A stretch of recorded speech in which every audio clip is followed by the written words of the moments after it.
Oke, selamat datang. Hari ini kita akan coba bedah bareng satu saham yang lagi ramai banget dibicarakan.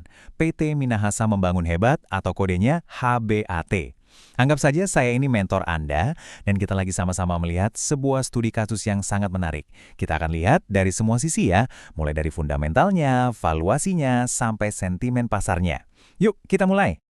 Oke, langsung aja ke inti masalahnya. Ini dia teka-teki terbesar dari HBBAT. Coba bayangkan, di satu sisi, harga sahamnya itu terbang lebih dari 800% cuma dalam setahun.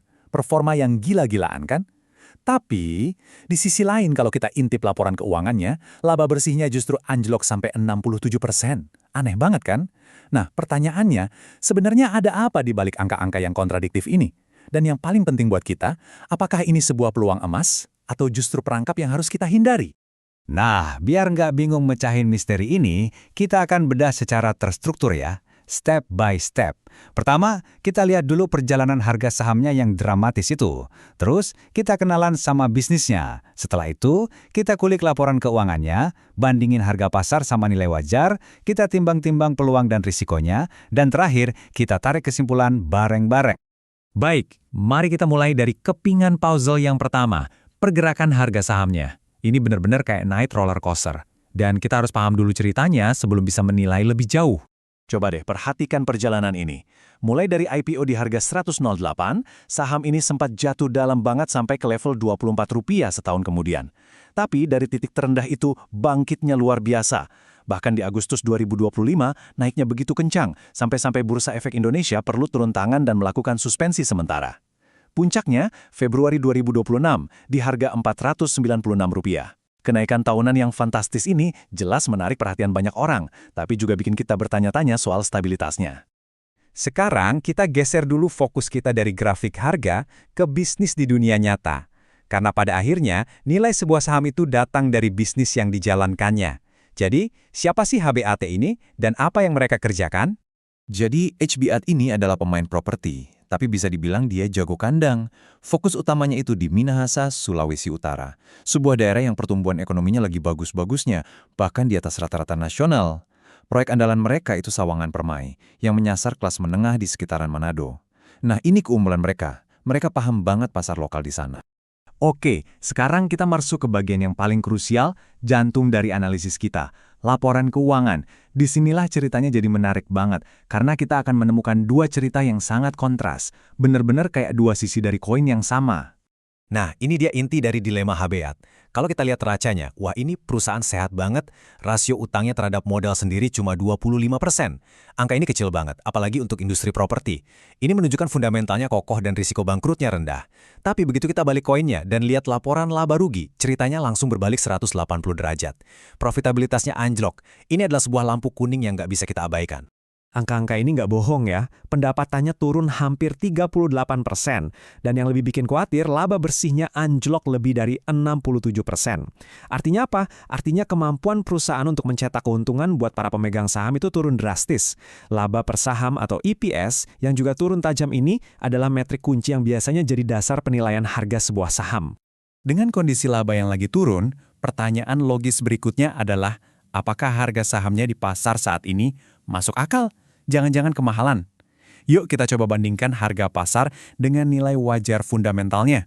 Coba lihat angka ini, 143 kali. Itulah rasio PE atau Price to Earnings dari HBAT. Artinya, pasar rela membayar premi yang sangat-sangat tinggi untuk setiap rupiah laba yang dihasilkan perusahaan saat ini. Sebagai perbandingan, rata-rata perusahaan properti lain itu PE-nya di bawah 20 kali loh. Jelas, harga saham HBAT ini didorong oleh ekspektasi masa depan, bukan kinerja hari ini. Sebagai investor, kita butuh patokan kan? Nah, berdasarkan analisis fundamental, kalau dihitung-hitung, nilai wajar per saham HBAT itu kira-kira ada di angka Rp367. Anggap saja ini jangkar kita, harga normalnya. Dan inilah perbandingannya. Harga pasar saat ini ada di Rp410, yang berarti sekitar 11,5% di atas nilai wajar fundamentalnya. Ini adalah poin yang sangat kritis. Pertanyaannya sekarang, apakah prospek masa depan perusahaan ini bisa membenarkan harga yang premium ini? Ataukah pasar sudah terlalu optimis? Oke, kita lanjutkan dengan melihat ke depan. Investasi itu kan permainan tentang masa depan ya. Jadi, Apa saja faktor-faktor yang bisa mendorong kinerja HBAT? Dan sebaliknya, apa saja batu sandungan yang harus mereka hadapi? Peluang terbesarnya datang dari faktor makroekonomi. Penurunan suku bunga acuan dari Bank Indonesia jadi 5% itu seperti angin segar buat sektor properti. Logikanya sederhana banget. Kalau suku bunga acuan turun, bunga KPR di bank juga jadi lebih murah. Kalau bunga KPR murah, cicilan jadi lebih terjangkau. Dan ini bisa mendorong permintaan rumah. Nah, buat HBEA, ini adalah katalis positif yang bisa banget mendongkrak penjualan mereka.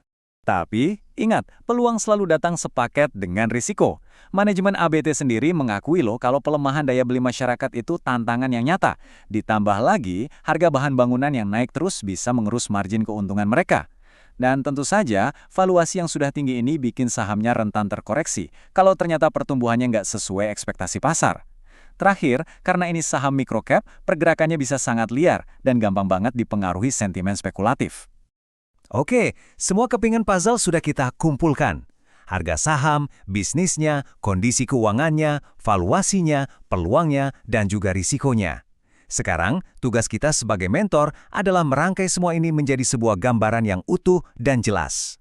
Jadi mari kita rangkum ya. Di sisi potensi imbal hasil atau rewardnya, kita punya perusahaan dengan raca yang super kuat yang bisa jadi cerminan pertumbuhan properti di Indonesia Timur dan didukung oleh katalis positif dari penurunan suku bunga. Tapi, di sisi risiko kita berhadapan dengan penurunan laba yang tajam, valuasi yang sudah sangat mahal, dan tantangan daya beli konsumen yang nggak bisa dianggap remeh. Kesimpulan profesionalnya adalah begini, HBAT ini bukan saham untuk semua orang. Saham ini lebih cocok untuk investor dengan profil risiko yang tinggi. Investor yang agresif, yang nggak terlalu pusing dengan kinerja jangka pendek, dan yang sangat percaya pada narasi pertumbuhan jangka panjang di Sulawesi Utara. Investor tipe ini membeli cerita masa depan, bukan angka-angka hari ini.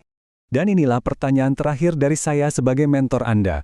Setelah kita bedah semua data dan fakta, dari kekuatan racanya sampai kelemahan labanya, dari peluang makro sampai risiko valuasinya, sekarang keputusan ada di tangan Anda. Apakah profil risiko dan imbal hasil dari HBAT ini sesuai dengan tujuan dan toleransi risiko dalam portofolio investasi Anda? Hanya Anda yang bisa menjawabnya.